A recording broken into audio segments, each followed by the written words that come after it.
Menerima kategori perbankan selain himbaran terbaik dalam kontribusi lelang atas capaian penerimaan negara.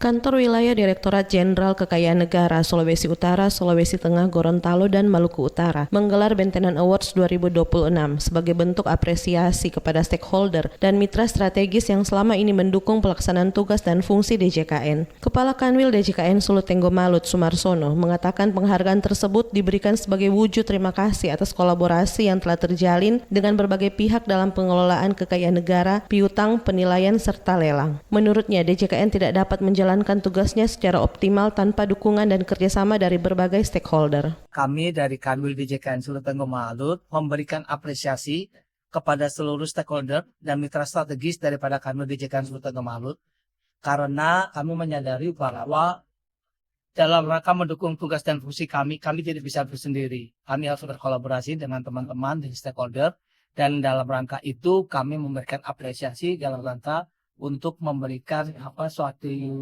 penghargaan kepada para stakeholder yang telah membantu dalam rangka menyelesaikan dan dalam rangka juga meningkatkan tugas dan fungsi kami.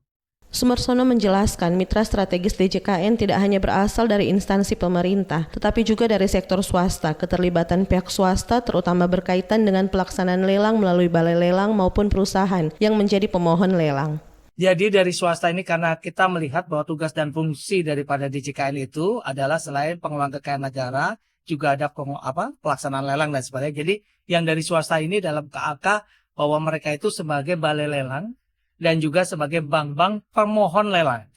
Itu jadi fungsinya adalah bahwa yang dari swasta itu adalah dalam rangka untuk pelaksanaan lelangnya. Jadi ada dari balai lelangnya sendiri, ada dari pemohon lelangnya yang berupa dari perbankan, ada juga yang pejabat lelang kelas 2-nya yang juga merupakan pihak swasta. Jadi ini memang di DJKN ini kolaborasinya tidak hanya lingkup instansi pemerintah, tapi juga instansi di luar pemerintah pun kita berkolaborasi. Karena yaitu tadi tugas dan fungsi DJKN tidak hanya pengelolaan kekayaan negara, tapi juga ada pelaksanaan penilaian, lelang, serta pengurusan peta.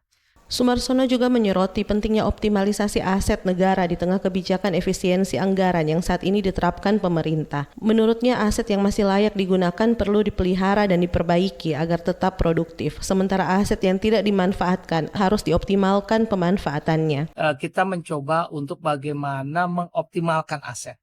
Jadi aset-aset yang sekiranya masih dapat digunakan, silakan untuk dilakukan perbaikan-perbaikan. Dan aset-aset yang kondisinya saat ini idle, bagaimana itu dioptimalkan.